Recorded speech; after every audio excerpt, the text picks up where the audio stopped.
chance for rain. Mary. Yeah, a few of the ongoing showers will remain west of I-25 for this evening. You can see that north to south orientation with the wind flow. So most of these thunderstorms or shower activities really not drifting into the interstate, and that will continue to remain that way for this evening. So expect mostly dry conditions across I-25 and the eastern plains. A few ongoing thunderstorms here north of Alamosa and back up into parts of the central mountains. The big story today, and has been for the last several days, has been the hazy skies across the state due to 3 of the biggest wildfires.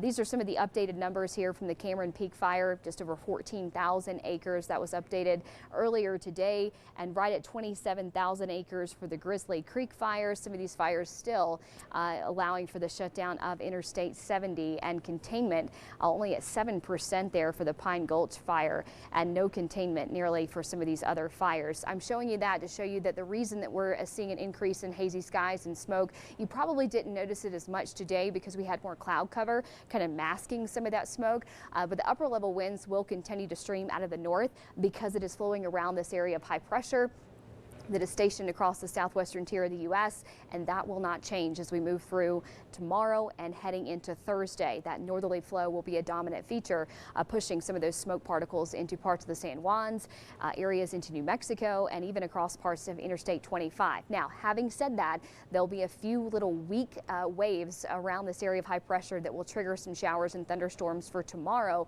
that will briefly help to flush out some of this smoke, but it will return as the skies continue to dry up. Now, future wind here kind of shows the increase in easterly winds as we move through Wednesday morning and Wednesday afternoon. This east wind across the plains, as that east wind bumps up into the mountains, it creates rising air, and that is a key factor for sustaining thunderstorms as they roll off the Rockies tomorrow afternoon. So we have to have that. First half of the day is going to be dry. Temperatures in the upper 80s to low 90s for the Pikes Peak region.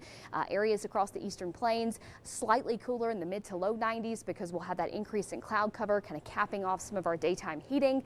And then here come the showers and thunderstorms that will start to develop between 2 and 4 p.m. close to the Denver metro area, sweeping across Taylor County between about 3:30 and 7:30 p.m. tomorrow afternoon and tomorrow evening, and then rolling through parts of the Pueblo County locations as we shift into the evening time frame. So this is going to give us a good dose of rain tomorrow, and with that easterly flow, that's going to help to sustain these thunderstorms and allow for more of that moisture to reach the surface tomorrow. So a good dose of rain maybe for your yard, or you just have to dodge these showers and thunderstorms if you have some outdoor plans tomorrow afternoon and tomorrow evening, so plan accordingly.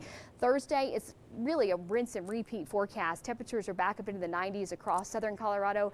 We will get more showers and storms across the higher terrain areas on Thursday.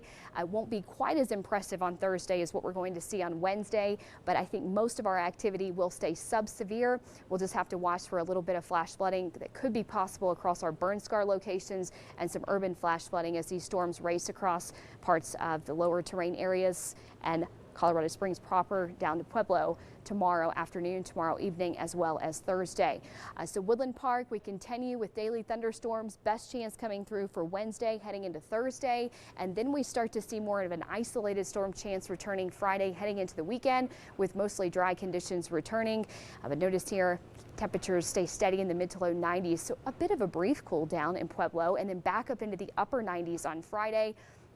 Canyon City, mid to low 90s on Wednesday, and then our warmer days start to really return from Friday and then heading into the weekend. So the next couple of days unsettled, and then drier conditions return for Friday and into the first part of the weekend. Back to you guys.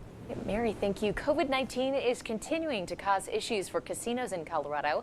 According to the American Gaming Association, gambling in Colorado is down more than